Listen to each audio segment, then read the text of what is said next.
Hello hello hello. Good morning everybody, good morning.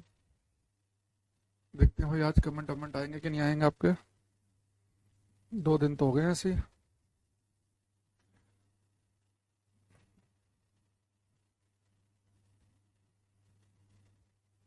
अरे एक second.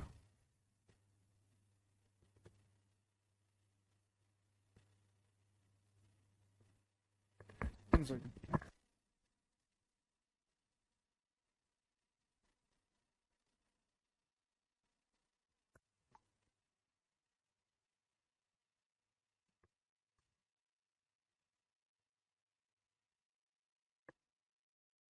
1 तो बेटा आज भी नहीं आ रहे हैं।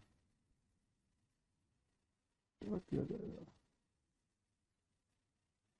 हम्म,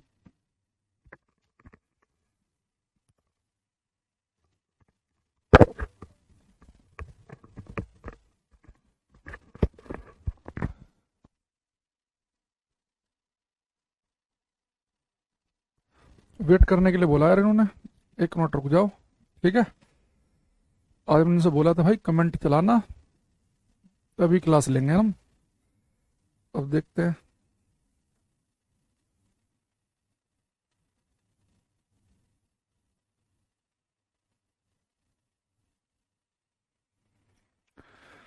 चलो कुछ सेकंड हम वेट कर लेते हैं। अच्छा, लास्ट क्लास में ग्रेविटेशन हमने स्टार्ट कर दिया था। अभी टॉपिक का नाम मैं चेंज करा दूंगा। और ग्रेविटेशन के अंदर हमने कुछ बातें आपको बताई थी जहां तक मुझे याद आ रहा है। एक बार मैं उसी पीडीएफ को ओपन कर लेता हूँ, है ना, जो कल आपको पढ़ाया गया था।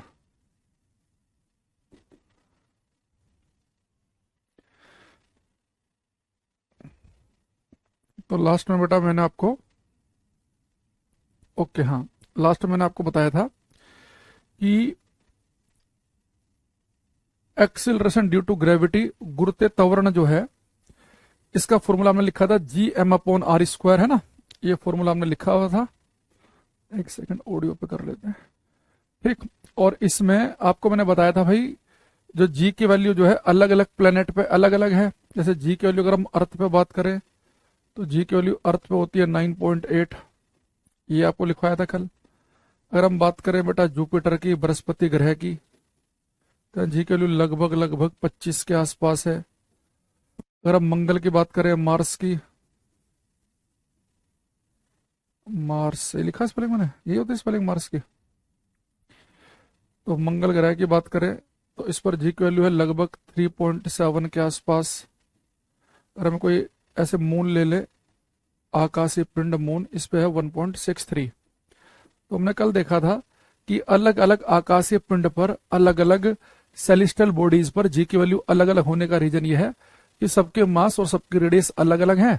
तो इसलिए सब पे जी की वैल्यू आपको अलग अलग दिखेगी। फिर यहां से मैंने आपसे कुछ क्वेश्चन हमने किए थे पीडीएफ से ना। और इसमें क्वेश्चन आया था ये कि अगर कोई हेवनली बॉडी, कोई आकाशीय पिंड ऐसा है कि उसका मास जो है वो अर्थ के मास का दुगुना है और उसकी रेडियस भी दुगुनी है, तो बेटा जी की वैल्यू तो हर जगह मैंने कहा था कांस्टेंट होती है। तो अगर जो प्लेनेट है इसका मास क्या, धरती के मास का दुगुना, और रेडियस भी दुगुनी है, तो रेडियस का स्क्वायर, 2 का स्क्वायर 4।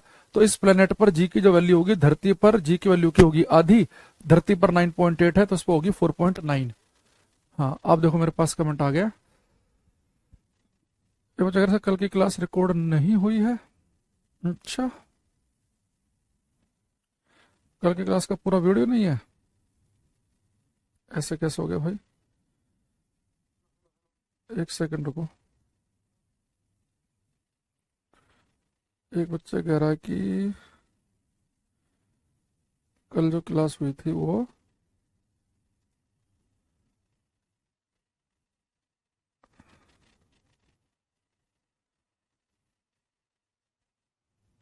अच्छा शुरू वाला पार्ट नहीं है ना कल की क्लास में, बाद का है। ये क्या हुआ।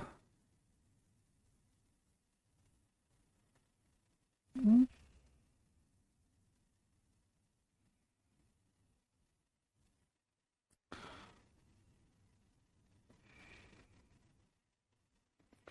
चलो मैं एक बार इनसे बोल दूंगा, ये चेक कर लेंगे एक बार, है ना। जो बच्चे कह रहे हैं कि फर्स्ट क्लास से बेटा पहले पीछे क्लास देख कर आओ, तो समझ में आएगा। एक इशू कल की क्लास से हमें नोट हुआ है कि कल की जो क्लास थी वो केवल लास्ट के आधे घंटे की ही शो कर रहे हैं यहाँ पे ना। ओहो, मैं बोल देता हूँ ये आपके सामने ही। नवनीश भाई कल की एक बार क्लास चेक करना, कल की क्लास जो है ना लास्ट के आधे घंटे की ही अपलोड हुई है, शुरू के आधे घंटे की अपलोड ही नहीं दिखा रहा उसमें। तो बच्चों के भी कमेंट आए तो मैंने क्रॉस चेक किया तो वो सही बोल रहे हैं, एक बार उसे पूरा अपलोड करवा दो। हम्म। चलो अब मेरे पास सबके मैसेज आ रहे हैं, एक बार कमेंट करके बताएंगे कि आज हम बेटा भी आगे बढ़ेंगे। तो कोई बात नहीं, जो हमने कल लास्ट के आधे घंटे की क्लास थी ना तो उससे जुड़े हुए ही क्वेश्चन हमें देखने हैं।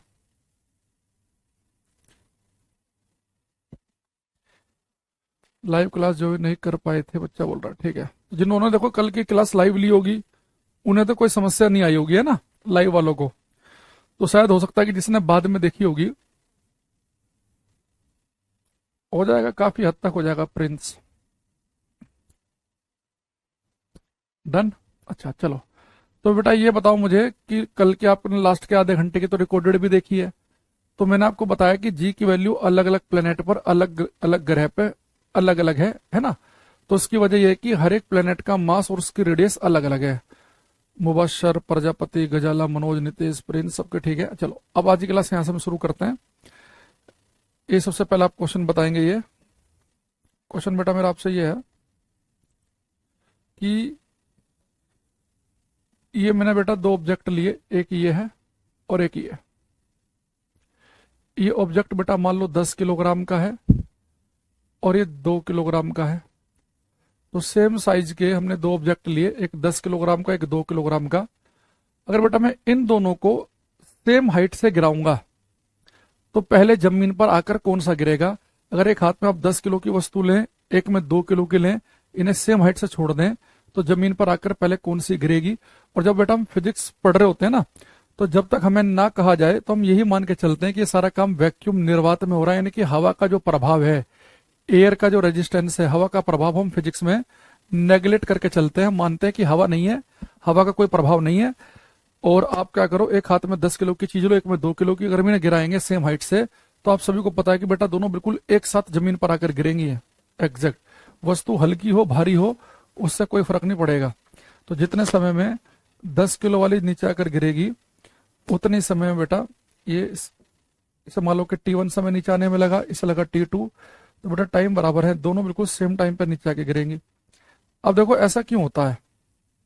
जब बेटा मैं कल की क्लास में आपको बार बार ही चिल्ला चिल्ला के बोल रहा था कि अगर आप धरती पे खड़े हैं और आपके हाथ से कोई चीज छूट जाए, तो मैंने कहा था बेटा धरती पे जो एक्सिलरेशन होता है किसी वस्तु का, एक काम करते हैं सारे पहले इन सबको उड़ा देते हैं, ये वाला पेज रखते हैं कल की क्लास से, और एक ये वाला। देखो बेटा मैं कल की क्लास में आपसे कह रहा था कि अर्थ पर जी की वैल्यू है 9.8 मीटर पर सेकंड स्क्वायर। तो कल मैं आपसे क्या बोल रहा था कि अगर मेरे हाथ में कोई ऑब्जेक्ट है, अगर मेरे हाथ में कोई वस्तु है, अगर मैं उसे एक बार छोड़ दूं तो जी की वैल्यू धरती पर 9.8 का मतलब यह है कि वस्तु जब धरती पे नीचे गिरेगी तो हर सेकंड उसकी स्पीड 9.8 बढ़ेगी, है ना। तो उसकी स्पीड हर सेकंड 9.8 बढ़नी है।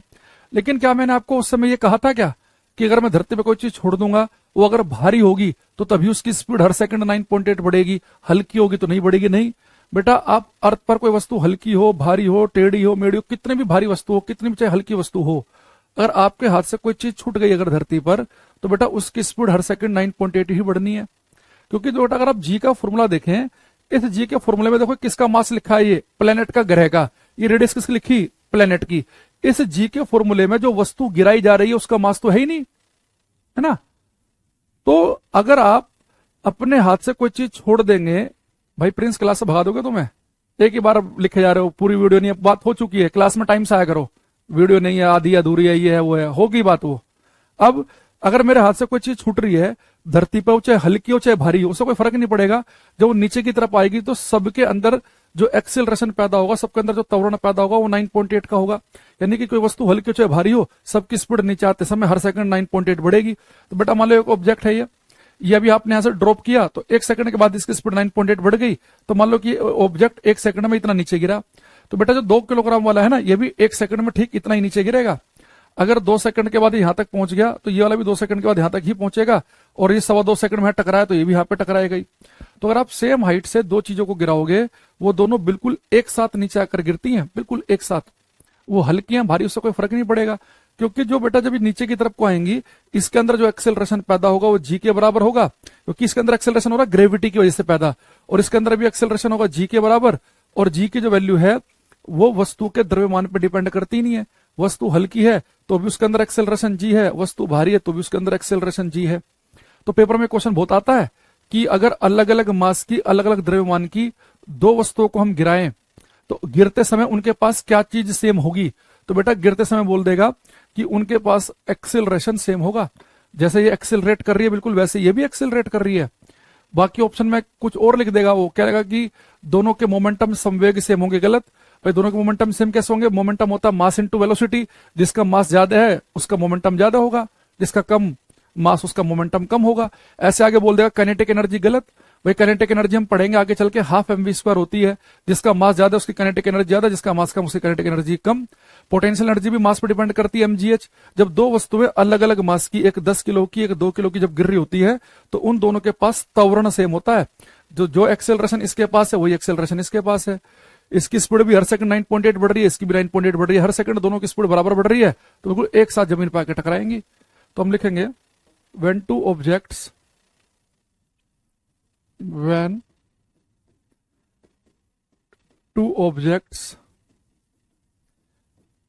are dropped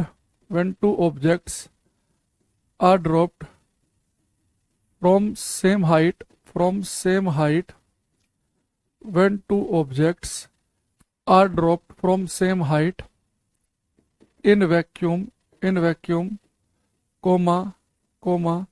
they strike at the same time on the surface of earth irrespective of their masses। Hindi में लिखेंगे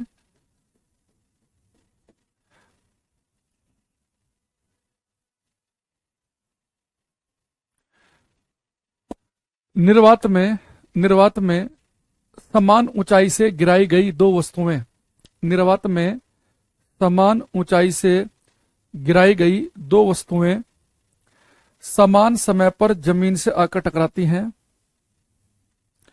निर्वात में समान ऊंचाई से गिराई गई दो वस्तुएं समान समय पर जमीन से आकर टकराती हैं। निर्वात में समान ऊंचाई से गिराई गई दो वस्तुएं समान समय पर जमीन से आकर टकराती हैं, चाहे उनके द्रव्यमान कुछ भी हो, तो बेटा मास द्रव्यमान कुछ भी हो तो सेम हाइट से दो वस्तु गिराएंगे, एक साथ जमीन पर आकर गिरेंगी। हालांकि डेली लाइफ में हमें कई बार लगता है कि ऐसा नहीं है। अगर हम डेली लाइफ में देखें, अगर मैं एक हाथ में अपने मान लो कि कोई एक एप्पल ले लूं और एक हाथ में चिड़िया का पंख ले लूं, तो ये भारी है हल्का है, तो जब इन्हें एक साथ छोड़ेंगे तो एप्पल पहले गिरता है और पंख आराम आराम से नीचे आता है। तो डे लाइफ में ऐसा इसलिए नहीं हो पाता क्योंकि डे लाइफ में हमारे पास एयर है, हवा है, तो हम हवा का प्रभाव भी तो है। तो जब हम दो चीजों को सेम हाइट से गिराते हैं डेली लाइफ में, तो बेटा एयर का जो रेजिस्टेंस है, हवा का जो प्रतिरोध है, वो जो हल्की वस्तु है उसके ऊपर प्रभाव दिखेगा। भाई अगर आपने 50 किलो का गोला ले लिया तो हवा का इतना इफेक्ट नहीं दिखेगा 50 किलो के गोले के ऊपर, लेकिन जो चिड़िया का पंख है वो उसके लिए बेटा जो हवा है ना, उसमें टक्कर मार मार के हवा के पार्टिकल्स पे वो नीचे गिरने में उसे अधिक समय लग जाएगा। लेकिन अगर आपको डे लाइफ में भी इस चीज को देखना हो कि हल्की वस्तु एक साथ गिरती हैं, तो उसके लिए आप एक काम करो, घर में 2 बोतल लो 1-1 लीटर की, बिल्कुल एक जैसी, ताकि उन दोनों के ऊपर एयर का रेजिस्टेंस, हवा का प्रभाव दोनों बिल्कुल एक जैसे होंगे तो बराबर ही होगा। 1 लीटर की बोतल को बेटा पूरा पानी से भर लेना घर में, अभी करना आज क्लास के बाद। 1 लीटर बोतल को पूरा पानी से भर लो, दूसरे हाथ में जो बोतल ली 1 लीटर की वो आधी भर लो पानी से। तो जो पूरी भरी है वो भारी है, जो आधी भरी है वो हल्की है। अगर आप इन दोनों को सेम हाइट से गिराओगे ना, आप देखना बिल्कुल एक साथ जमीन पर आकर गिरेंगी, बिल्कुल एक साथ। अगर हवा ना हो, अगर वैक्यूम है, फिर तो आप चाहे एक हाथ में चिड़िया का पंख लो और एक में सेब लो। जैसे सेब जैसे गिरता है ना बिल्कुल स्पीड से, बिल्कुल चिड़िया का पंख भी बिल्कुल ऐसी आपको सेब की तरह नीचे गिरता हुआ दिखेगा। इवन एक तिनका भी ले लोगे ना आप और एक सेब ले लोगे, वो भी बिल्कुल एक साथ नीचे आके गिरेंगे। अगर एयर रेजिस्टेंस ना हो तो दो चीजें बिल्कुल क्या होती है बेटा, एक साथ साथ नीचे आके जमीन पर आकर टकराती हैं। अगर हवा है, एयर है, तो आपको बहुत ही, अगर हल्की वस्तु ले ली आपने और एक बहुत ही भारी ले ली, तो आपको वहां पे एयर रेजिस्टेंस की वजह से हल्की वस्तु थोड़ा सा अधिक समय में नीचे आते हुए लग सकती है ना, लगेगी, मतलब कह सकते हैं कि लगेगी, क्योंकि वहां पे हवा का प्रभाव है जो हम रोजमर्रा की जो हमारी जिंदगी है उसमें। अब इसी क्वेश्चन को मैं बच्चों को 2-3 वैरायटी पढ़ाता हूं और इसमें हमें फायदा हो गया। एक वैरायटी तो अभी 10-15 दिन पहले ही पेपर में आ गई, ये मैंने केवल इसमें बच्चों को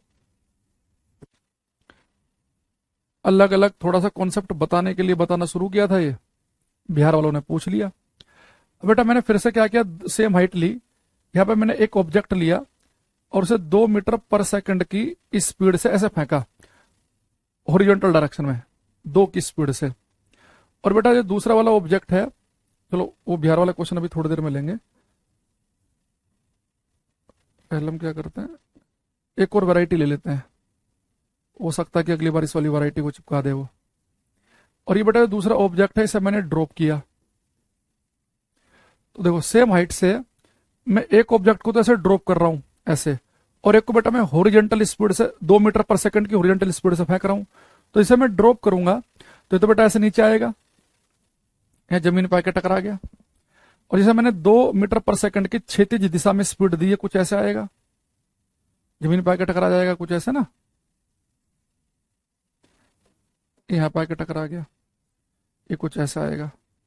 तो बेटा जैसे मैंने 2 मीटर पर सेकंड के ऐसे क्षैतिज दिशा में स्पीड दी है, मान लो कि इसे नीचे आने में लगा t1 समय और इसे ड्रॉप किया से नीचे आने में लगा t2 समय, तो इस बार बताओ कौन सा टाइम ज्यादा होगा, किसे अधिक समय लगेगा नीचे आने में, t1 की वैल्यू ज्यादा है कि t2 की ज्यादा है। एक वस्तु को मैं क्या करूं, ऐसे ड्रॉप कर दूं, वो ऐसे नीचे आएगी, एक को मैं 2 की स्पीड से ऐसे फेंक दूं, तो जो 2 मीटर पर सेकंड से स्पीड से फेंका वो कुछ ऐसे जा रही है, और इसे मैंने ड्रॉप किया वो सीधे ऐसे जा रही है। तो इसे लगा टाइम t2 से लगा t1, तो t1 बड़ा है कि t2 बड़ा है, ये आपको बताना है, सोच के करेंगे आराम से। पुष्पांजलि, विपिन, मनीष, प्रजापति, सतीश सब करेंगे। और जो बच्चों ने पिछली क्लास नहीं देखी है, पहले पिछली क्लास सारी कंप्लीट कर लेंगे तभी आएंगे क्लास में।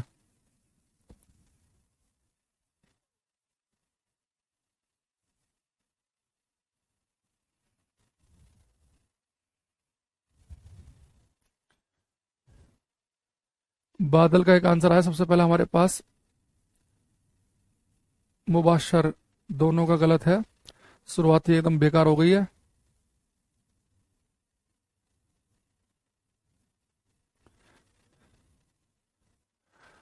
हम्म, प्रजापति, गुड्डू, हम्म, जितने बच्चे लिख रहे हैं कि सर t2 ज्यादा बड़ा है, उन सबका गलत है। जो t1 कह रहे हैं उनका भी गलत है। रामपाल का देखो सही है, रामपाल रोज इंटेलिजेंट होता है जा रहा क्लास में, देखो कुछ इससे। बेटा दोनों टाइम बराबर है, ये जितना समय t1 उतना ही t2। अब एकदम से हमारा जो दिमाग है ना, वो एक आम आदमी की तरह इसे देखेगा तो गलत कर देगा, एक फिजिक्स स्टूडेंट की तरह देखोगे तो आपको आंसर साफ साफ चिल्लाते चिल्लाते मिलेगा। भाई मुझे एक चीज बताओ, आपने बेटा इस पत्थर को ऐसे ड्रॉप किया, यह भी यहां पर था, तो जब ये धरती पे गिरेगा तो बेटा नीचे की तरफ क्यों आएगा, ये ग्रेविटी की वजह से, अर्थ फोर्स लगाएगी, अर्थ इसे अपनी तरफ को खींचेगी। तो अभी यहाँ पे ही 1 सेकंड के बाद इसकी स्पीड 9.8 बढ़ जाएगी, अभी स्पीड 0 थी 9.8 बढ़ गई, तो कुछ दूरी तय कर लेगा ये। तो मान लो कि बेटा ये 1 सेकंड में इतना नीचे गिर पड़ा। बेटा अब इस बात एक चीज बताओ मुझे, आपने इस पत्थर को फेंका तो ऐसे, पर ये पत्थर ऐसे तो चल नहीं रहा है, क्योंकि ग्रेविटी तो इस पे भी काम कर रही है, तो ग्रेविटी अभी इस पे भी लग रही है, तो पत्थर ऐसे नहीं चलेगा, तो ये ग्रेविटी की वजह से नीचे भी गिर रहा है, तो ये कुछ ऐसे आ रहा है। तो बेटा अगर ये पत्थर 1 सेकंड में नीचे इतना गिरा, तो बेटा ये वाला पत्थर भी 1 सेकंड में ठीक इतना ही नीचे गिरेगा जितना वो वाला गिरा है। बस इसके साथ होगा क्या कि अब ये बेटा नीचे तो ये दोनों ग्रेविटी की वजह से आ रहे हैं, तो ग्रेविटी की वजह से अगर 1 सेकंड में नीचे इतना गिराए तो टक से ये भी 1 सेकंड में नीचे इतना ही गिरेगा।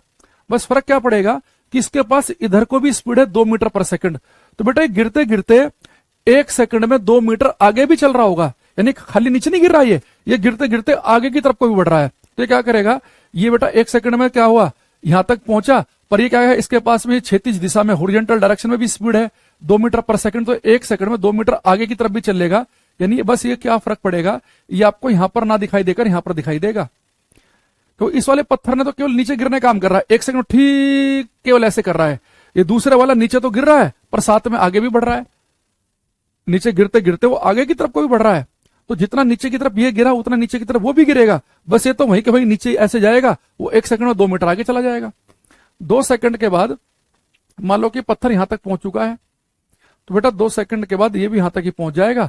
बस ये क्या करेगा कि ये बेटा ये नीचे खाली नीचे गिरने काम नहीं कर रहा, इसके पास इधर को भी स्पीड है। 1 सेकंड में 2 मीटर, 2 सेकंड में 4 मीटर, यानी कि यहां तक पहुंच जाएगा। तो मान लो कि 2.5 सेकंड के बाद जमीन पर टक्कर मारी, ये भी जमीन पर टक्कर मारेगा। बस ये आपको यहाँ की जगह दिखाई देगा। और 2.5 सेकंड बेटा कितना चल लेगा, ये 5 मीटर आगे को, ऐसा हो जाएगा। तो अगर आप एक पत्थर को ड्रॉप कर रहे हैं तो केवल सीधे सीधे नीचे की तरफ आता है, और एक को आप हॉरिजॉन्टल स्पीड दे रहे हैं, तो बेटा इस हॉरिजॉन्टल स्पीड की वजह से, क्षैतिज चाल की वजह से, वो नीचे तो ग्रेविटी की वजह से आ रहा है ना, तो नीचे गिरते गिरते बस वो आगे की तरफ को भी बढ़ेगा। तो जितना ये आगे नीचे गिरेगा उतना ये भी गिरेगा, बस ये थोड़ा सा आगे दिख जाएगा आपको। ठीक है, आगे बात समझ में। चलो अब अगले क्वेश्चन पे आते हैं।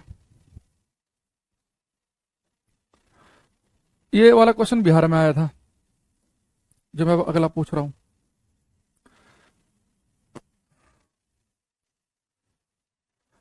तो बेटा मेरे पास में 2 ऑब्जेक्ट हैं।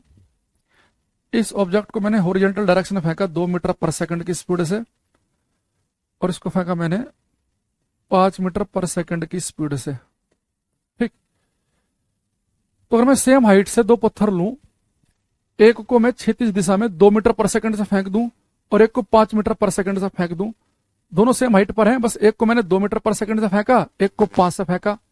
तो आपको बताना कि कौन सा जमीन पर पहले नीचे आकर गिरेगा। रोज मैं एक ही क्वेश्चन का आंसर नहीं दूंगा क्लास में, एएलपी होगा क्या, फलाना होगा क्या, रोज नया बच्चा मत आया करो क्लास में डिस्टर्ब करने।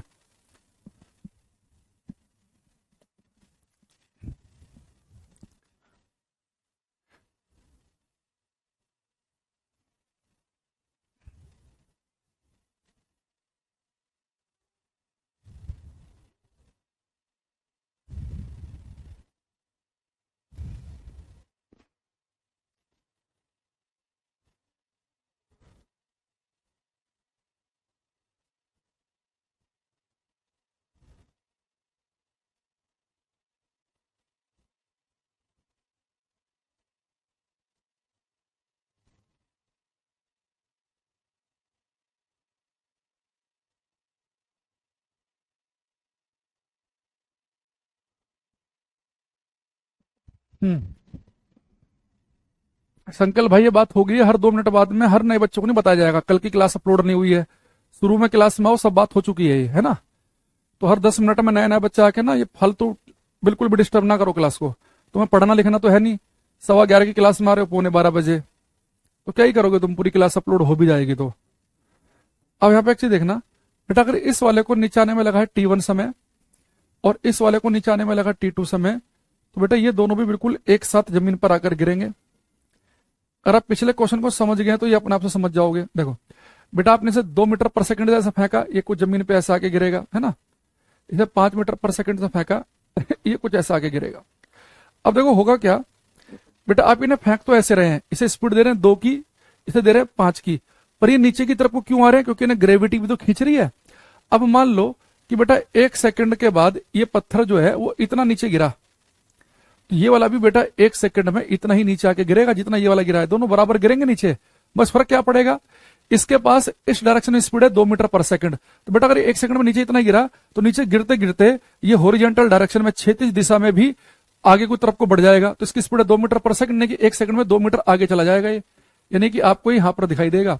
तो यहाँ पे ना दिखकर यहाँ पे दिखेगा। बेटा ये 1 सेकंड में नीचे इतना गिर रहा है जितना वो गिरा, बस इसकी स्पीड 5 मीटर पर सेकंड है, तो यानी कि ये 5 मीटर आगे चला जाएगा, यानी आपको थोड़ा सा आगे दिखेगा। यानी इस वाले ने क्या किया, नीचे गिरते गिरते 1 सेकंड में आगे की तरफ 2 मीटर बढ़ गया, और इसने 1 सेकंड में आगे 5 मीटर बढ़ गया। लेकिन दोनों बिल्कुल जितना नीचे ये गिरा 1 सेकंड में उतना ये भी गिरेगा, क्योंकि ग्रेविटी की वजह से जो वस्तु नीचे, जो ग्रेविटी वस्तु को नीचे की तरफ खींचती है वो बेटा एक्सेलरेशन जी दोनों बराबर ही पैदा करती है। नीचे गिरते समय अगर इसकी स्पीड 1 सेकंड में 9.8 बढ़ी तो उसकी भी 9.8 ही बढ़ेगी।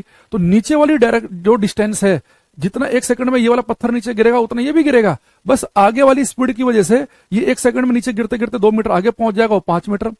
2 सेकंड के बाद मान लो बेटा यहां तक गिर गया ये, पर ये 2 सेकंड में 4 मीटर आगे भी दूरी तय कर लेगा, तो यानी कि यहां पहुंच जाएगा। तो जितना 2 सेकंड में ये नीचे गिरा उतना ही 2 सेकंड में ये भी नीचे गिरेगा। बस ये 10 मीटर आगे पहुंच जाएगा, क्योंकि इसकी स्पीड आगे की तरफ को कितनी है 5। मान लो 3 सेकंड के बाद जमीन पर टकराया, पर यहां पर ना टकरा के यहां पे दिखेगा, क्योंकि 6 मीटर आगे निकल चुका होगा। और ये 3 सेकंड का जमीन पर टकराएगा, पर मिलेगा यहां पे 15 मीटर आगे, क्योंकि हॉरिजॉन्टल डायरेक्शन वाली स्पीड अलग अलग है। तो बिहार में क्या क्वेश्चन पूछा उन्होंने, अगर सेम हाइट से दो वस्तुओं को क्षैतिज दिशा में हॉरिजॉन्टल डायरेक्शन में अलग अलग स्पीड से फेंका जाए तो कौन सी वस्तु नीचे आके गिरेगी। तो बेटा आपने हॉरिजॉन्टल डायरेक्शन में स्पीड दी है, तो नीचे की तरफ तो वस्तु ग्रेविटी की वजह से आएगी। तो जितने समय पत्थर ये वाला नीचे गिरेगा हल्की स्पीड वाला, उतने समय में ज्यादा स्पीड वाला भी गिरेगा। बस ये होगा कि जो जिसकी स्पीड कम है वो जहां पे आपने छोड़ा उसे थोड़ा सा आगे गिरेगा, जिसकी स्पीड ज्यादा वो काफी आगे जाके दिखाई देगा, पर दोनों बिल्कुल टकराएंगे बिल्कुल एक ही समय पर। तो यहाँ पे 3 वैरायटी बनती हैं। अगर बहुत ही आसान क्वेश्चन पूछे कॉन्स्टेबल टाइप का, तो केवल वो ये पूछेगा कि अलग अलग मास की 2 वस्तुओं को हमने ड्रॉप किया, एक 10 किलोग्राम वाली को, एक 2 किलोग्राम वाली को, दोनों ही ड्रॉप किया 10 किलो 2 किलो वैक्यूम में, तो कौन सी पहले नीचे आएगी। तो हमने पढ़ा कि दोनों एक साथ आएंगी। एक क्या पूछ सकता है कि एक को तो ड्रॉप कर रहे हैं और एक को हॉरिजॉन्टल डायरेक्शन में स्पीड दे रहे हैं।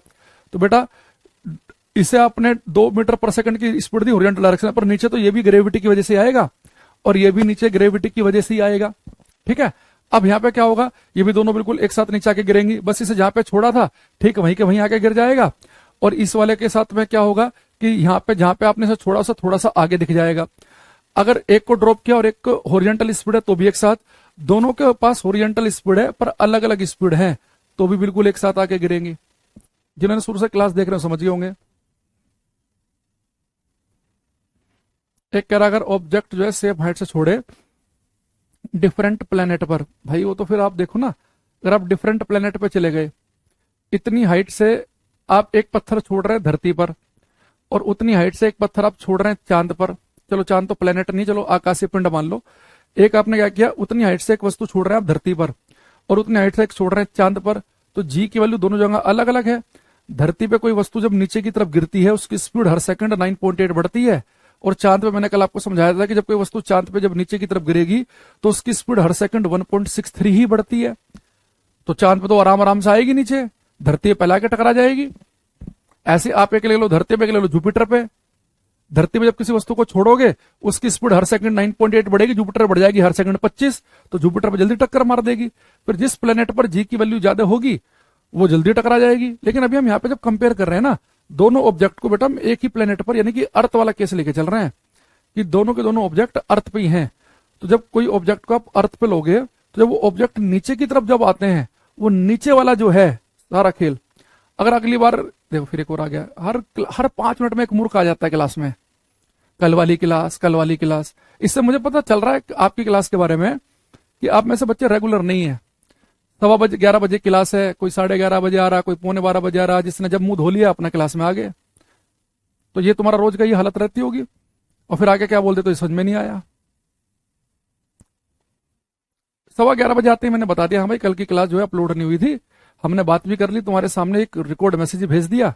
पर क्या जो बच्चा आएगा आधे घंटे लेट, उसे थोड़े ना पता है कि आधे घंटे पहले क्या बात हो चुकी है।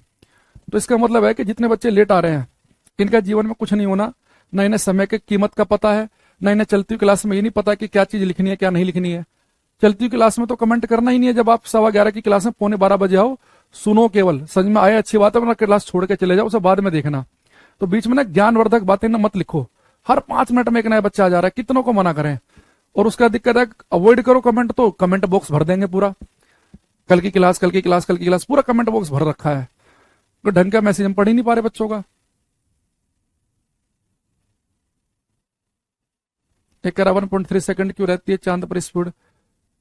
भाई सेकंड में किसने बताया स्पीड की, स्पीड को सेकंड में नापते हैं। हमने कल की क्लास से तुम नहीं पढ़ोगे तो ऐसी परेशानी उठाओगे फिर जब क्लास रेगुलर नहीं लोगे। अरे हमने बोला था कि चांद पर अगर कोई वस्तु छोड़ेंगे तो चांद पर जी की वैल्यू 1.63 है, 1.63। अगर चांद पे कोई वस्तु आपने छोड़ दी तो उसकी स्पीड हर सेकंड 1.63 बढ़ती है, क्योंकि चांद पर जी की वैल्यू 1.63 है। जुपिटर पे जी की वैल्यू 25 है। अगर जुपिटर पे आप कोई चीज छोड़ देंगे तो उसकी स्पीड जुपिटर पे बृहस्पति ग्रह पर नीचे आते समय हर सेकंड 25 बढ़ेगी। जी की वैल्यू धरती पे है 9.8, जब कोई वस्तु धरती पर छोड़ेंगे तो उसकी स्पीड नीचे आते समय हर सेकंड 9.8 बढ़ेगी। ये कल बताया था हमने और आते आज रिवाइज भी कराया कि जी की वैल्यू अलग अलग प्लेनेट पर अलग अलग है, हर जगह जी की वैल्यू सेम नहीं है। ऐसा नहीं है कि कोई वस्तु आप धरती पर जैसे छोड़ते हुए नीचे गिरती है वैसे ही चांद पर और बृहस्पति ग्रह पे भी दिखेगी। सब जगह जी का मान अलग अलग है। क्यों अलग अलग है वो भी बताया। इसलिए अलग है कि हर एक प्लेनेट का मास और रेडियस अलग अलग है, तो इसलिए सब पर जी की वैल्यू अलग अलग है।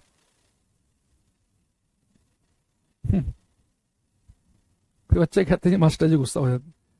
भाई मास्टर गुस्सा ना हो, बस ऐसे टाइम पास करता रहे तुम्हारे साथ है। हर 5 मिनट में नया बच्चा है, सबको एंटरटेन करें। जो बेचारे पढ़ने वाले हैं, जो सोच रहे हैं कुछ सीखने के लिए आए हैं भाई हम, वो क्या ही करेंगे फिर बेचारे, उनका टाइम भी खराब ही है। मैं हर क्लास में कहता हूं अगर 11:15 क्लास है भाई 11:10 का अलार्म लगा लो। कई बार ऐसा होता है कि हम घर में बैठे हैं बातचीत कर रहे हैं या मान लो कि ब्रेकफास्ट कर रहे हैं, सुबह का नाश्ता कर रहे हैं, कहीं पे हैं, तो कई बार नहीं ध्यान रहता, वो अचानक से याद आता अच्छा क्लास थी यार, वो 11:40 हो चुके होते हैं, 25 मिनट की क्लास चली गई, तो हम समझ तो पाएंगे नहीं। तो सब बचने का एक बढ़िया तरीका है कि हम 11:10 की क्लास लगा लें या 11:12 की क्लास लगा लो, 11:12 की, तो 11:15 क्लास होगी, तो अपना 3-4 मिनट पहले ही मोबाइल सेट करके अपना हाथ में रफ कॉपी और एक पेन लेके बैठ जाओ। अगर आप कभी मान लो लेट हो गया, आप रह गया, तो फिर उस क्लास में मत आओ बीच में। वो क्लास खत्म हो जाएगी, आपको पता 12:30 1 बजे से देख लो फिर उसे, है ना। फिर वो सबसे सही तरीका है।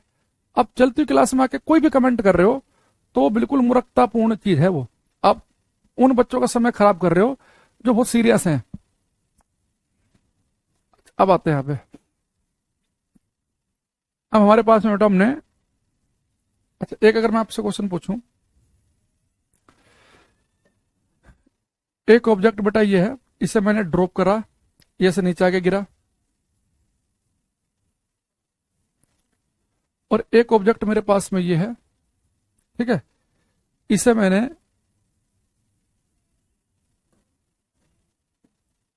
नीचे की तरफ फेंका बेटा 5 मीटर पर सेकंड की स्पीड से, है ना।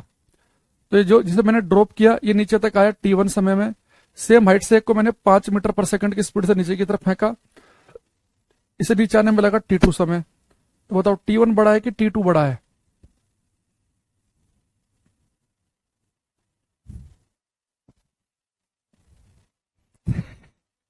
तो एक और मूर्ख आ गया कहते कहते ही, कल का पूरा क्लास रिकॉर्ड नहीं है।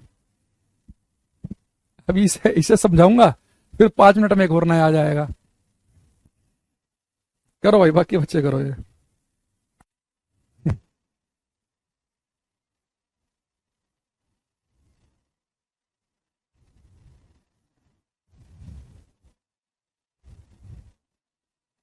ना ना ना ना।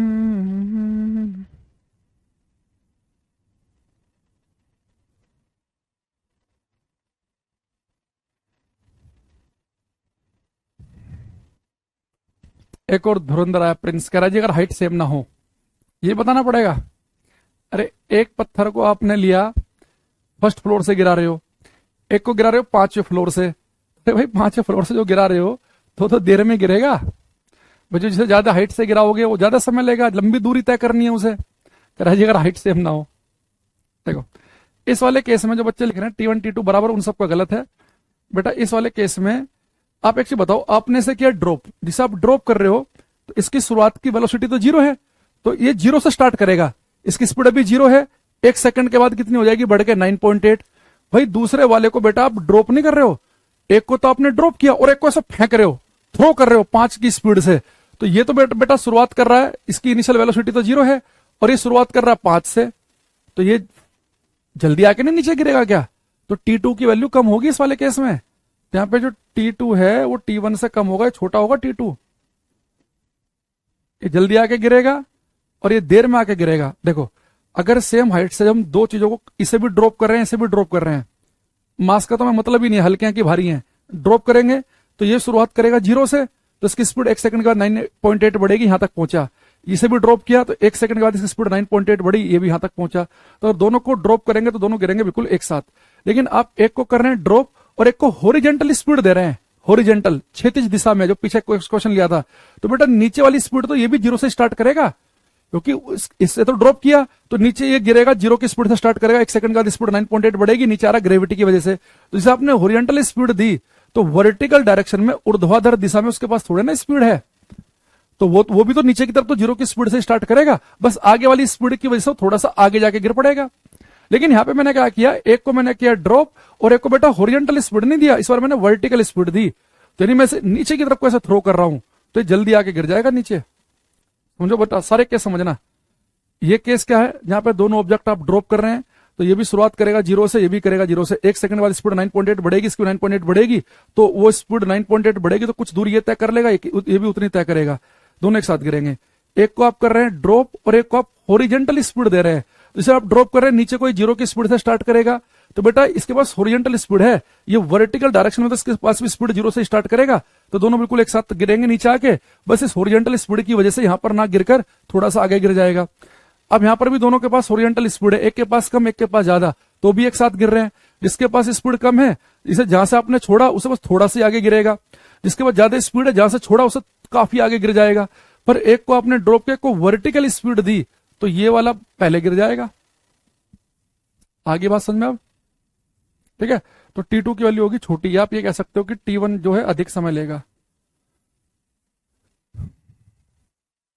देखो ये पेपर में जो आपने क्वेश्चन आया था ना कल, मैंने रात को जो मैं क्वेश्चन करा रहा हूं बच्चों को आजकल, उसमें मैंने क्वेश्चन कराया था। ये रात को आते हो कि नहीं आते हो तुम लोग 9 बजे? कल क्लास ली थी मैंने उसमें, तो उसमें मैंने बच्चों को क्वेश्चन कराया था सेम, ये बिहार वाला हमने लिया था।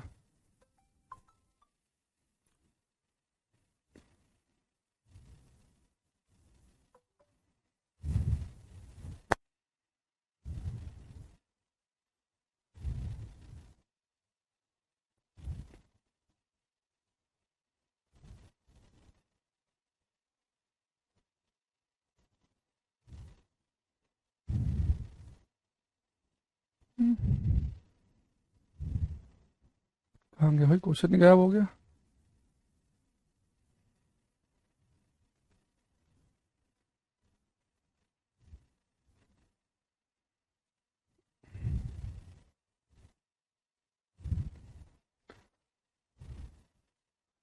कल की क्लास में ही था शायद, फिर वो,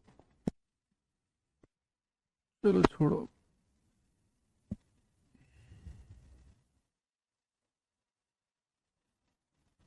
चले। हम्म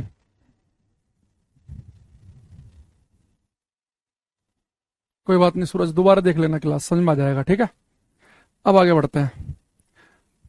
अब यहां पर एक काम करेंगे हम, ये बेटा हमारे पास में ये अर्थ है, ठीक, और इस अर्थ पर के सरफेस पर आप सभी को मैंने बताया क्लास के अंदर कि अर्थ के सरफेस पर जी की जो वैल्यू होती है वो होती है 9.8 मीटर पर सेकंड स्क्वायर।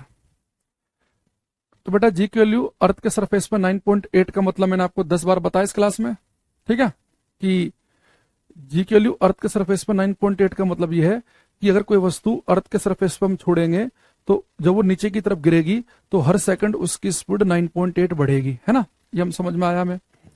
तो अगर मेरे हाथ में मार्कर है, चाहे हल्का मार्कर हो चाहे भारी हो, अगर मैं इसे छोड़ दूं तो नीचे आते समय हर सेकंड इसकी स्पीड 9.8 बढ़नी है। हर सेकंड 9.8 मीटर नहीं गिरेगा, हर सेकंड इसकी स्पीड 9.8 मीटर पर सेकंड बढ़ेगी। एक्सेलरेशन का मतलब आप सबको पता होना चाहिए, बहुत बार क्लास में डिस्कस कर चुके हैं कि अगर वस्तु का एक्सेलरेशन अगर 10 है तो इसका मतलब यह है कि इस वस्तु की स्पीड हर सेकंड 10 बढ़ जाएगी। अगर स्पीड अभी 0 है तो एक सेकंड के बाद 10 हो जाएगी, फिर 20 हो जाएगी, फिर 30, फिर 40। अगर एक्सेलरेशन -10 है तो हर सेकंड स्पीड 10-10 घटेगी। तो एक्सेलरेशन हमें यह बता रहा होता है कि हर सेकंड कितनी स्पीड बढ़ेगी या कितनी घटेगी, वो कितनी दूरी तय करेगा ये नहीं बता रहा होता। क्या तुम ये सोचो कि पत्थर को गिराया तो एक सेकंड के बाद वो 9.8 मीटर चल लेगा, एक सेकंड के अंदर उसकी स्पीड 9.8 बढ़ेगी, अब उस स्पीड बढ़ते बढ़ते कुछ दूरी तय कर लेगा वो, है ना। अब यहां जाओ, अगर बेटा मैं एक काम करूं, ये लेकिन जी की जो वैल्यू है ना ये केवल अर्थ के सरफेस के आसपास के लिए है। अगर मैं अर्थ से काफी हाइट ऊपर पहुंच जाऊं, मान लो 5, 7, 10 हजार किलोमीटर ऊपर पहुंच गया, और वहां पे अगर मेरे हाथ से कोई पत्थर छूट जाए, धरती से मैं 10,000 किलोमीटर ऊपर हूं और मेरे हाथ से कोई पत्थर छूट जाए, तो बेटा उस पत्थर की स्पीड हर सेकंड 9.8 नहीं बढ़ेगी, वहां पर जी की वैल्यू 9.8 नहीं है, हो सकता है कि 9 ही हो या 8.5 ही हो। ऐसे अगर मैं धरती के अंदर बहुत गहरा गड्ढा खोद लूं 5,000 किलोमीटर गहरा और वहां पे एक पत्थर छोड़ दूं, तो उसकी स्पीड हर सेकंड 9.8 नहीं बढ़ेगी। ये काम केवल अर्थ के सरफेस के आसपास के लिए है। तो जी की जो वैल्यू है, ये जो 9.8 आप पढ़ते हैं, ये अर्थ के सतह के आसपास के लिए है। अगर आप अर्थ के सरफेस के आसपास खड़े हैं, 2, 4, 5 किलोमीटर ऊपर नीचे हैं, तो उससे कोई फर्क नहीं पड़ेगा, वो अर्थ के सरफेस के आसपास ही माना जाएगा। ठीक। अगर मैं काम करूं यहाँ पे, अब मैं अर्थ के सरफेस में एक गड्ढा खोदना शुरू कर दूं और गड्ढा खोदते खोदते बेटा मैं अर्थ के सेंटर पहुंच जाऊं, तो सेंटर को लिख रहा हूं मैं ओ से, तो बेटा अर्थ के सेंटर पे जो जी की जो वैल्यू होती है 0। यानी अर्थ के सरफेस बेटा वैल्यू है 9.8 और सेंटर पे 0, यानी इसका मतलब यह है कि अगर मैं अर्थ के सरफेस से थोड़ा सा अंदर जाऊंगा तो बेटा जी की वैल्यू घटने लगेगी। मान लो घट के यहाँ पे हो गई 9, थोड़ा और अंदर गया तो 7 रह गई, फिर मान लो कहीं 4 रह गई, फिर 2 रह गई, फिर 1, और सेंटर पे आ जाएगी 0। यानी यहां से हमें चीज क्या समझ में आई कि पृथ्वी की सतह से केंद्र की तरफ जाने पर जी का मान घटता है, और घटते घटते जी की वैल्यू अर्थ के सेंटर पे कितनी हो जाएगी, 0। तो अर्थ के सतह पे जी की वैल्यू है कितनी, 9.8, अंदर जाएंगे तो जी की वैल्यू घटेगी घटेगी घटेगी घटेगी घटेगी और सेंटर पे 0 हो जाएगी।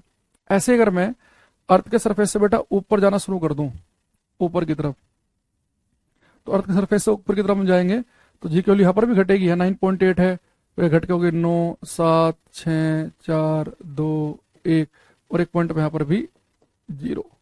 यानी अर्थ के सतह से सरफेस से बेटा अगर हम कंपेयर करें, अर्थ के सरफेस से चाहे आप ऊपर की तरफ जाओ चाहे नीचे की तरफ जाओ, दोनों ही केस में जी का मान घटता है।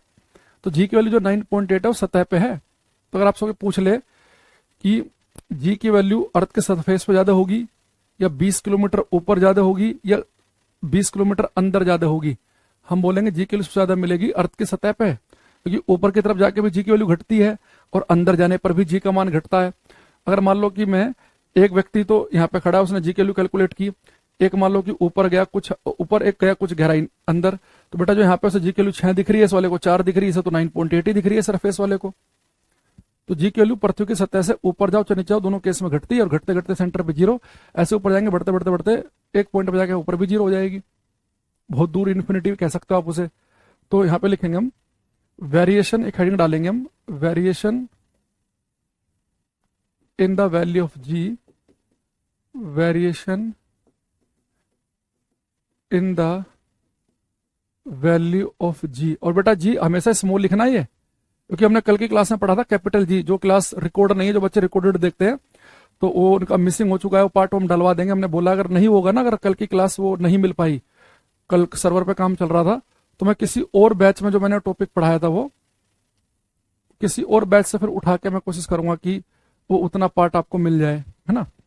तो वेरिएशन इन जो कैपिटल जी है वो यूनिवर्सल कांस्टेंट है, उसकी वैल्यू पूरे यूनिवर्स में फिक्स होती है।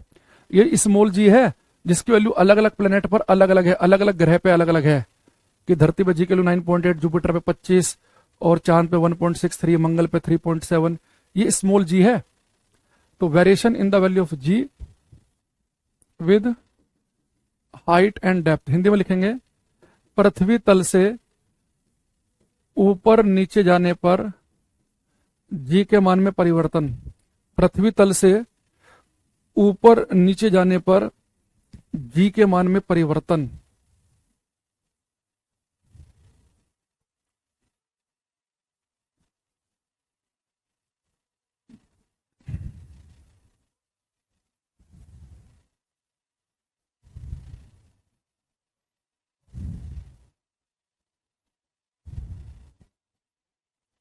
ये बेटा वाला लो फोटो।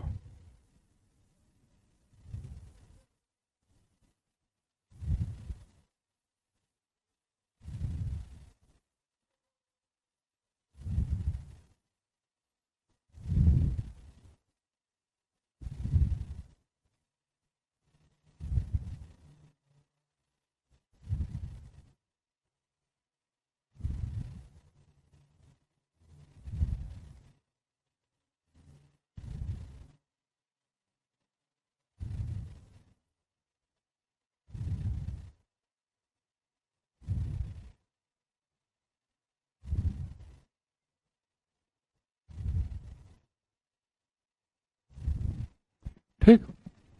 तो बेटा पृथ्वी तल से ऊपर जाए चाहे नीचे जाए, दोनों केस में जी की वैल्यू क्या हो रही है, घट रही है। अब देखो इसमें ही आप बहुत तगड़ा रट्टा मार लोगे, आपको पेपर में लैंग्वेज में फंसा देगा वो। अगर मैं आपसे क्वेश्चन पूछूं, सबको इसका आंसर देना जो भी इस लाइव है। अगर आपसे कहा जाए कि पृथ्वी के सेंटर से, पृथ्वी के केंद्र से सरफेस की तरफ जाने पर जी का मान बढ़ेगा घटेगा कि सेम रहेगा? अर्थ के सेंटर से सरफेस की तरफ जाने पर जी की वैल्यू बढ़ते हुए दिखेगी, घटते हुए दिखेगी, या कांस्टेंट दिखेगी? करो ये क्वेश्चन।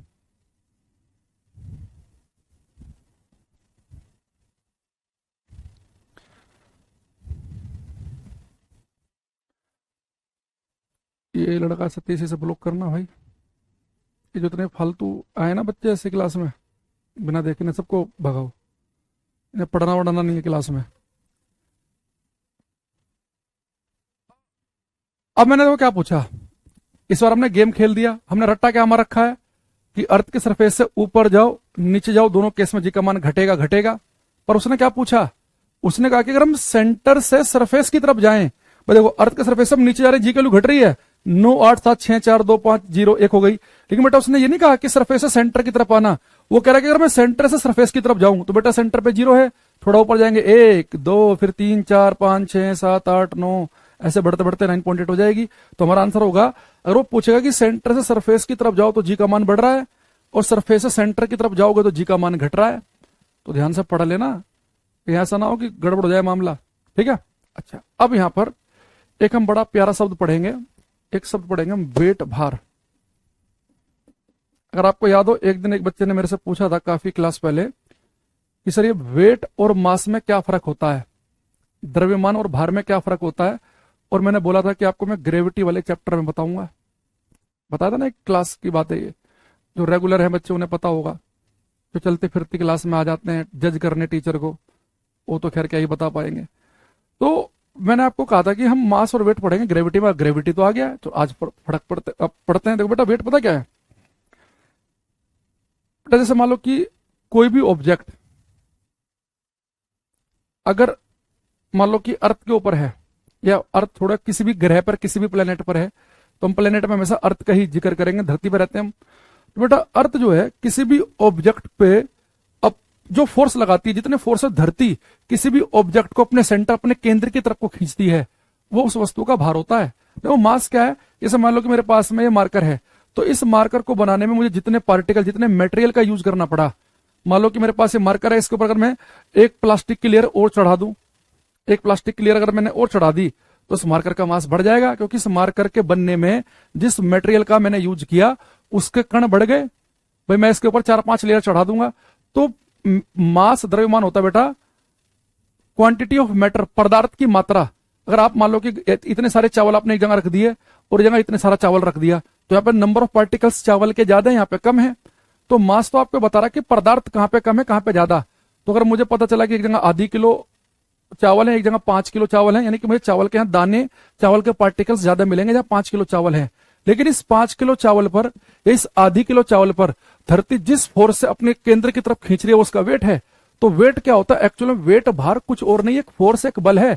वो फोर्स जो धरती जिस तरह फोर्स से किसी वस्तु को अपनी तरफ खींचती है उसका वेट होता है। अब वेट क्या है, फोर्स। तो वेट को लिख रहे हैं हम डब्ल्यू से, और बेटा वेट का फॉर्मूला होता है एमजी। आप कहेंगे जी वेट का फॉर्मूला एमजी क्यों है? जब वेट एक फोर्स है, भार एक बल है, वो बल जिस बल से धरती किसी वस्तु को अपनी तरफ खींचती है, तो बल का फॉर्मूला तो F इक्वल टू एम में होता है। चलो आपने वेट के लिए फोर्स को W से रिप्लेस कर दिया, पर बेटा फोर्स का फॉर्मूला तो M में है। तो मैंने यहाँ पे जी पता क्यों लिखा, क्योंकि बेटा ये कौन सा फोर्स है वेट, वो फोर्स जो धरती लगा रही है, और धरती जो एक्सेलरेशन पैदा करती है, पृथ्वी की वजह से जो त्वरण पैदा होता है वो क्या होता है, गुरुत्व त्वरण, एक्सेलरेशन ड्यू टू ग्रेविटी। तो धरती जो एक्सेलरेशन पैदा करेगी उसे तो हम जी से लिखते हैं, इसलिए वेट क्या है, mg है। तो वेट नथिंग बट कुछ नहीं, ये एक फोर्स, एक बल है, वो फोर्स जिसे धरती किसी वस्तु को अपने केंद्र की ओर खींचती है।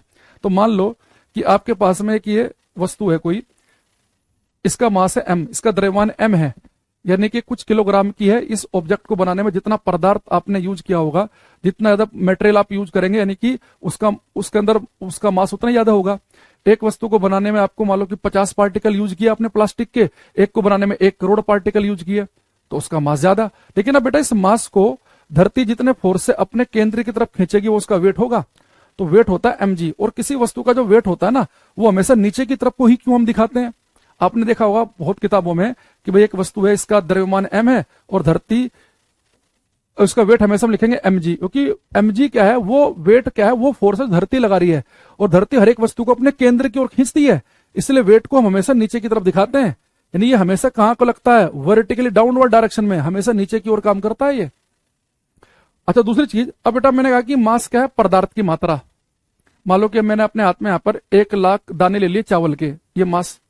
अगर मैं इन्हीं चावलों को लेकर चांद के ऊपर जाके खड़ा हो जाऊं, 1 लाख दाने वहां पर थे, 1 लाख दाने वहां पर थे, जितना मेटेरियल, जितना पदार्थ वहां था उतना यहां पर है, तो मास बदलेगा क्या? नहीं। अगर आप एक जगह से दूसरी जगह जाओ, आपकी लोकेशन चेंज करने से मास नहीं बदलता। अगर ये मार्कर यहां पर रखा है, इसे मैं बृहस्पति ग्रह पर रख दूं, इसे मैं रख दूं जुपिटर पे, इसे अलग अलग ग्रह पर रख दूं, तो सब जगह इसका मास सेम रहेगा, क्योंकि इस मार्कर को बनाने में जितनी प्लास्टिक का यूज किया गया वो उतनी है। अगर इस मार्कर को बनाने में प्लास्टिक के 5 अरब पार्टिकल यूज किए गए तो हर जगह 5 अरब ही है। लेकिन इसका बेटा वेट हर जगह नहीं रहेगा सेम। यही मार्कर किसी ग्रह पर, यही जुकतू मार्कर किसी ग्रह पर हल्का फील होगा, किसी जगह भारी फील होगा, क्योंकि वेट होता है mg। तो जिस ग्रह पर g की वैल्यू ज्यादा होगी, उस ग्रह पर ये वेट, यही मार्कर बहुत भारी हो जाएगा। जिस ग्रह पर g की वैल्यू कम होगी, उसी ग्रह पर यह मार्कर हल्का हो जाएगा। तो हमारा यही शरीर, हमारे शरीर को मान लो कि हमारा कुछ मास है, हमारे शरीर को बनने में कुछ पार्टिकल्स यूज हुए हैं ना, तो मान लो कि जो मेरा मास है वो 90 किलो का है। अब इसी 90 किलो के वजन के साथ मैं पहुंच गया चांद पर, तो ये 90 किलो का शरीर मुझे बहुत हल्का हल्का सा लगेगा वहां पे, बहुत ही हल्का हल्का, क्योंकि वहां पे जी की वैल्यू कम है, तो मुझे अपना भार कम लगेगा, यानी कि चांद मुझे कम फोर्स से खींचेगा अपनी तरफ को। अब यही शरीर लेकर पहुंच गया जुपिटर पे, बृहस्पति ग्रह पर, वहां जी की वैल्यू 25 है, 9.8 से ज्यादा, तो यही शरीर वहां बहुत भारी सा हो जाएगा। मैं ऐसे चलूंगा, ऐसे पैर, मतलब कि अगर मैं यहाँ पर 2 किलोमीटर पैदल चल लेता हूँ, तो वहां पर समझो कि बहुत ही कम दूरी चलने पर ही मेरा शरीर थक जाएगा, शरीर भारी हो जाएगा। तो वहां पर इसी शरीर को हमें ऐसा खींचना पड़ेगा हमें, क्योंकि वहां जी की वैल्यू ज्यादा है, तो वेट हमारे शरीर का ज्यादा। तो जितना भार मेरा अभी मुझे महसूस हो रहा है, उससे 2.5 गुना ज्यादा भार महसूस होगा। सोचो कि जो मेरा शरीर है अभी, उससे 2.5 गुना भार हो जाए, यानी मेरे शरीर पे मैं कपड़े लपेट लपेट लपेट लपेट के, मैं मान लो कि हूँ 100 किलो का, और मैं कपड़े लपेट कर 250 किलो का हो जाऊं, बैग बैग टांग लूं, भारी हो जाऊं, तो चलना मुश्किल नहीं हो जाएगा क्या? तो वेट जो होता है कि फोर्स है जो कि आपके ऊपर कोई प्लेनेट, कोई ग्रह लगाता है। तो वेट, भार, वह बल है, वह फोर्स है जो कि कोई ग्रह जितने फोर्स से आपको खींच रहा है। तो किसी जितने फोर्स से कोई प्लेनेट, कोई ग्रह आपको खींचेगा, वो वेट होता है। और जिस वस्तु को खींच रहा है, उस वस्तु को बनने में जितने पार्टिकल्स यूज हुए, जितना मेटेरियल यूज हुआ, अगर वो मेटेरियल कम लगा तो उसका मास कम, और मेटेरियल ज्यादा है तो मास उसका ज्यादा। तो मास होता है पदार्थ की मात्रा, लेकिन उस पदार्थ की मात्रा पर जो बल लगाया जा रहा है ग्रह के द्वारा, वो उसका वेट है। तो वेट बेटा लोकेशन बदलने से नहीं बदलता, वेट, सॉरी, वो मास जो है वो लोकेशन बदलने से नहीं बदलता, वेट बदलता है। मास रहता कांस्टेंट। अगर किसी वस्तु को एक से दूसरी जगह लेके जाओ, तो उसका जो मास है वो सेम रहेगा, केवल उसका वेट बदलेगा। जिस ग्रह पर जी कम, वहां वेट कम, जहां जी ज्यादा वहां वेट ज्यादा। मास केवल एक ही केस में बदल सकता है। आपके पास 1 किलो चावल थे, आपने 200 ग्राम किसी को दे दिए, तो 800 ग्राम बचेंगे, उनमें से कुछ निकाल दो तभी बदलेंगे। लेकिन लोकेशन बदलने से नहीं बदलेगा, कि आपने यहाँ पे चावल ले रखे हैं, कुछ भी चीज ले रखी है, उसे आप दूसरी जगह लेके चले गए तो उसका मास बदल गया, नहीं, लोकेशन बदलने से नहीं होगा। हाँ, कुछ चावल आपने खा ही लिया, हाथ में कम ही बचेंगे, कुछ चावल आपने फेंक ही दिए, फिर तो कम रह जाएंगे।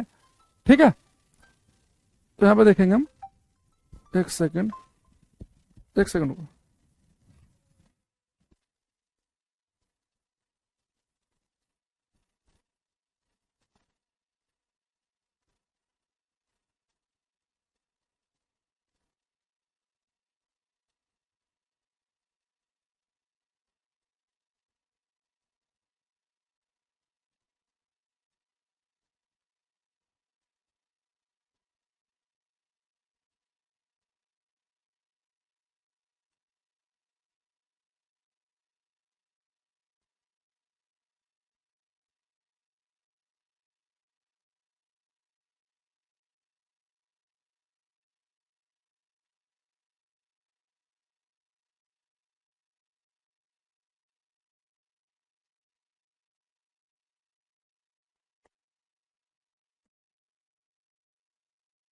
तो यहाँ पे बेटा एक चीज लिखेंगे हम। अच्छा, अब आप एक चीज देखो कि वेट क्या है बेटा, mg। तो यहाँ पे लिखेंगे हम कि मास ऑफ एन ऑब्जेक्ट,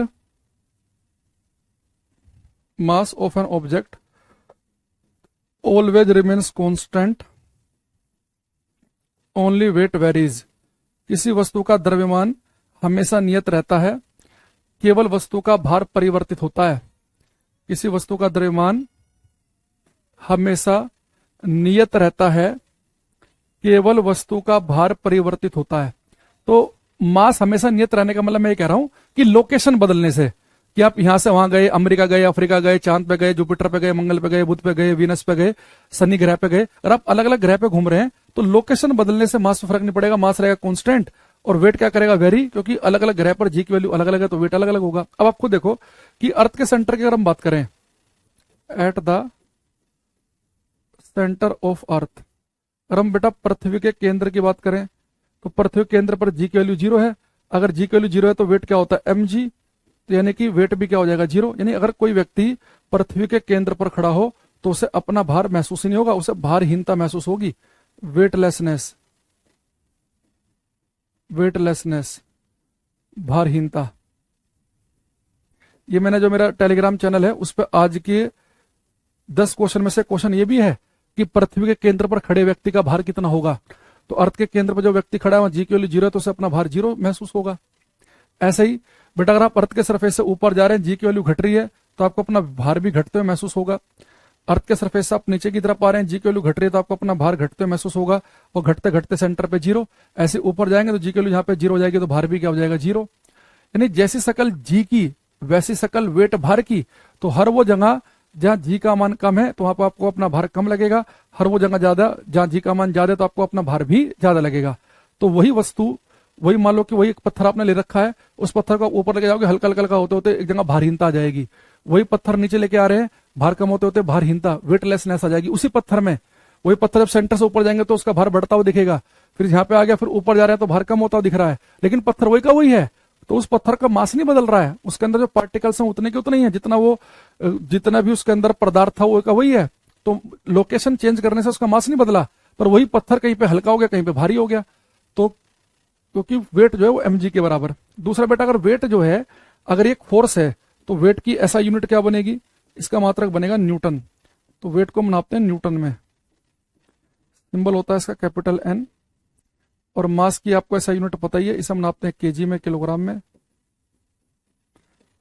मास बेटा एक स्केलर क्वांटिटी है, अदिश राशि है। और वेट क्या है बेटा, फोर्स है, तो कैसे क्वांटिटी होगा, वेक्टर। इसलिए इसके हम डायरेक्शन दिखाएंगे। वेट हमेशा हम क्या करते हैं, नीचे की तरफ दिखाते हैं, क्योंकि धरती हर एक वस्तु को अपने केंद्र की ओर खींचती है।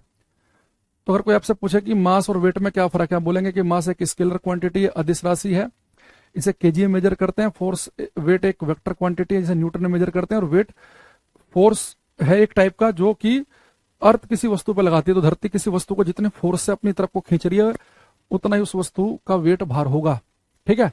और या फिर आप ये कह सकते हैं कि जो मास है वो क्या, पदार्थ की मात्रा है। तो अगर आप जगह बदलेंगे तो आपके हाथ में जो पत्थर है उस पत्थर का मास वेरी नहीं होगा, उस पत्थर का वेट बदलेगा, यानी कि वही पत्थर जू का तू, कहीं पे हल्का लगेगा, कहीं पे भारी लगेगा। आई होप कि कुछ ना कुछ आपको चीजें थोड़ी थोड़ी सी क्लियर हुई होंगी। तो यहां तक बताओ कि अगर किसी पॉइंट में कंफ्यूजन है तो बताओ मुझे, ठीक है, यहां तक, फिर आगे बढ़ेंगे हम।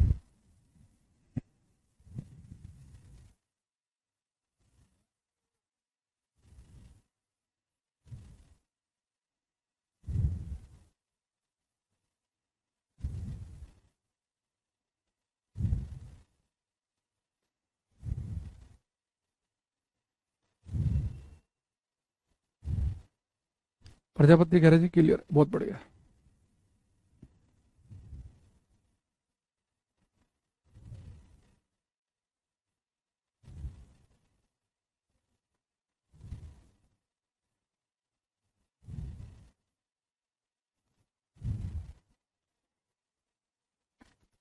ठीक है, अब देखो इसमें थोड़ा सा मामला, ये तो हो गया थ्योरेटिकल कॉन्सेप्ट।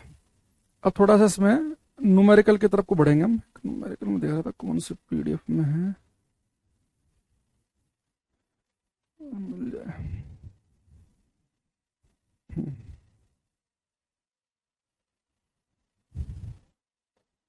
और एक बार ना, अभी हम टेंशन मत लेना तुम, अगर किसी बच्चे को थोड़ा सा भी दिक्कत हो ना वेट को फील करने में, तो अभी मैं इसके बाद जब ग्रेविटी वाला चैप्टर खत्म हो जाएगा नेक्स्ट क्लास में, तो फिर मैं आपको लिफ्ट पढ़ाऊंगा, लिफ्ट। तो लिफ्ट से हम और ज्यादा बढ़िया समझेंगे वेट को, है ना।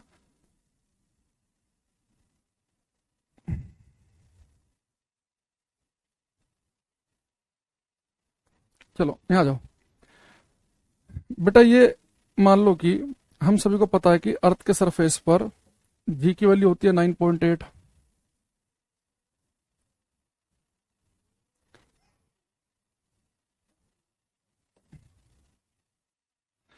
ठीक। अब मान लो कि मेरा मन किया कि अर्थ के सरफेस से एच हाइट ऊपर, ये एच की वैल्यू 500 किलोमीटर, 600, 1000, 1200 कुछ भी हो सकती है। इस एच हाइट ऊपर मुझे यहां पे पता करना है कि भाई जी की वैल्यू क्या होगी।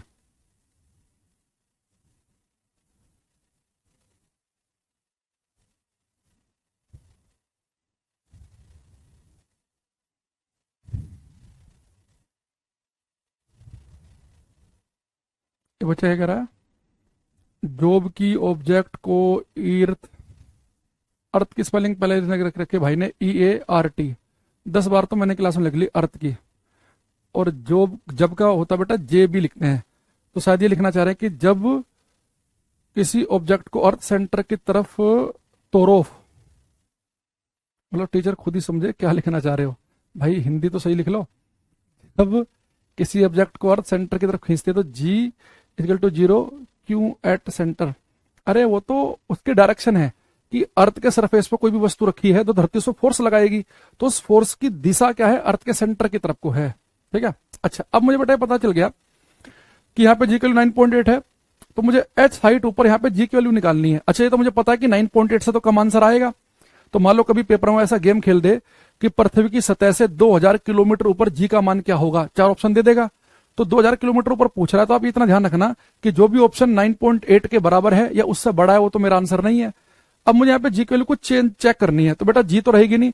तो मान लो कि एच हाइट ऊपर, यहाँ पे जी की वैल्यू हो गई जी डैश।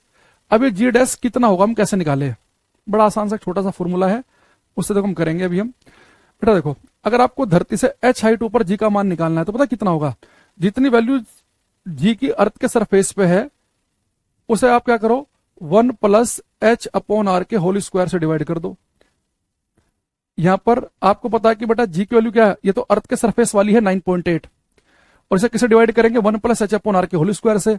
तो पेपर में आपको दे देगा कि एच की वैल्यू इतने 1000 किलोमीटर है, और अर्थ की रेडियस अगर आपको नहीं पता है तो आपको पता होना चाहिए कि 6400 किलोमीटर होता है। कई बार वो पेपर में अपने आप से भी दे देता है कि अर्थ की रेडियस को 6000 किलोमीटर मान के क्वेश्चन करो या 6400 किलोमीटर मान के करो। तो अगर अर्थ के सरफेस हम एच हाइट ऊपर जाएंगे तो जी की वैल्यू कितनी रहेगी, जितनी सरफेस पे उसे 1 प्लस एच अपॉन आर के होल स्क्वायर से डिवाइड करना पड़ेगा। तो अगर मैं आपसे यहाँ पे एक बात पूछूं कि भाई अगर हम अर्थ के सरफेस से पृथ्वी की रेडियस के बराबर, जितनी पृथ्वी की त्रिज्या है, इतनी हाइट ऊपर पहुंच जाएं तो यहां पर जी की वैल्यू कितनी रह जाएगी। हम पृथ्वी की सतह से कितना ऊपर जा रहे हैं, अर्थ की रेडियस के बराबर हाइट के। अगर मैं पृथ्वी की सतह से त्रिज्या के बराबर हाइट ऊपर पहुंच जाऊं तो यहां पर जी का मान कितना रह जाएगा। तो ऐसे ऑप्शन लिख देगा कि सरफेस का आधा रह जाएगा, 1/4 रह जाएगा, 1/8 रह जाएगा, डबल हो जाएगा, है ना। इस तरह के ऑप्शन मिलेंगे, तो क्या आंसर देंगे आप। अगली क्लास में बाकी मैं सब PDF से भी करा दूंगा, इसे इसकी लैंग्वेज दिखा दूंगा मैं आपको, अभी पहले ये कर लो।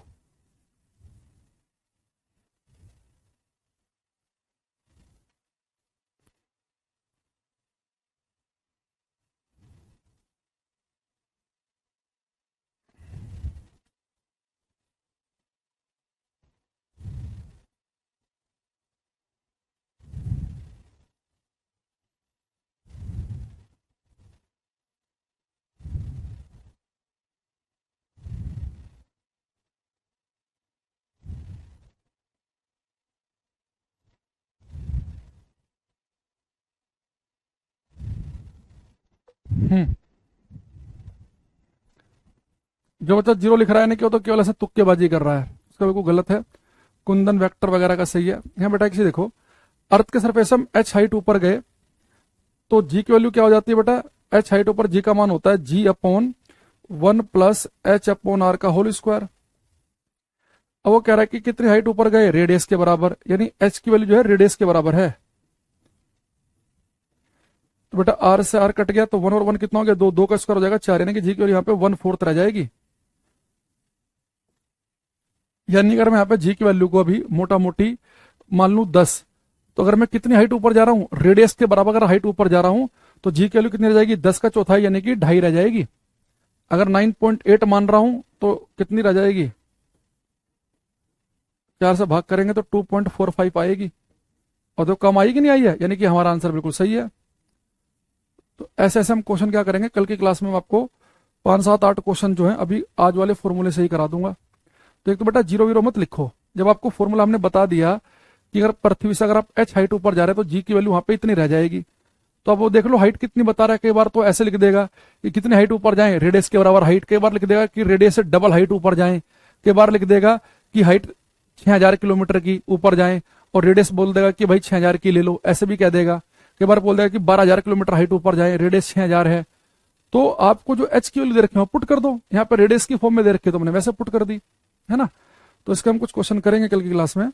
तो मुझे एक्चुअली अभी पीडीएफ ढूंढनी पड़ेगी, वो कौन सा उसमें है, और जो आपके कल की क्लास पूरी नहीं आई है तो उसका हमने बोल दिया वैसे ऊपर, देखते हैं क्या रहता है शाम तक, नहीं तो फिर मैं किसी और बैच से वो क्लास उठवा के करनी पड़ेगी, जो कल की आपकी क्लास आधी आई है ना। तो अगली क्लास में आप उसे जरूर देख कर आना। तो आज के लिए इतना ही, thank you, bye, take care everybody, bye everyone.